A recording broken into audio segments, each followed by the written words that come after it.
മസ്ജിദ് മുബാറക് മഹല്ല് കമ്മിറ്റിയുടെയും ജമാഅത്തെ ഇസ്ലാമി കാളമുറി യൂണിറ്റിന്റെയും സംയുക്താഭിമുഖ്യത്തിൽ ഈദ് സൗഹൃദ സംഗമം സംഘടിപ്പിച്ചു.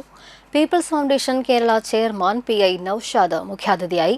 Jamaat-e Islami Madalakam area president advocate Zakir Hussain അധ്യക്ഷത വഹിച്ചു. Jamaate Islami Kalamuri unit president Jamal Muhammad, DCC secretary KF Dominic, നടനും നാടകപ്രവർത്തകനുമായ മനോമോഹനൻ, മാധ്യമപ്രവർത്തകൻ ഹരി പെരിഞ്ഞനം, PV ഇബ്രാഹിം, VR ഉല്ലാസ്, തോണിപ്പറമ്പിൽ പ്രഭാകരൻ, സുദീപ്, സുരേന്ദ്രൻ, അബ്ദുൽ കരീം എന്നിവർ ചടങ്ങിൽ സംസാരിച്ചു. മഹല്ല് പ്രസിഡന്റ് അഷ്റഫ് പള്ളിപ്പറമ്പിൽ, ജമാൽ കാളമുറി, PV ഇബ്രാഹിം എന്നിവർ പരിപാടികൾക്ക് നേതൃത്വം നൽകി. ആ കുട്ടിയുടെ ഒരു പരിസരത്ത് നിന്ന് ലഭിച്ച ഒരു ചെറിയ വിവരം അവൾ അമ്മയോട് തുറന്നു പറയാം.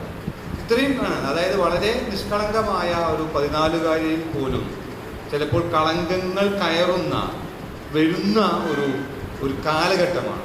അപ്പോൾ അവരുടെ അനുഭവങ്ങൾ പലപ്പോഴും ദുർബലമാണ്. അപ്പോൾ ഈ അനുഭവങ്ങൾ പങ്കുവെക്കുക, പുതിയ തലമുറകളിലേക്ക് കൈമാറുക, പെരുന്നാളും ഓണവും വിഷുവും ഒക്കെ സൗഹൃദപരമായാണ് ജീവിക്കുന്നത്, ചെലവഴിക്കുന്നതെന്ന് പറയുക. പലപ്പോഴും വിദ്വേഷത്തിൻ്റെ ഒരു പ്രസ്താവനകൾ അല്ലെങ്കിൽ വാട്സപ്പുകൾ, റീലുകളൊക്കെ കാണുമ്പോൾ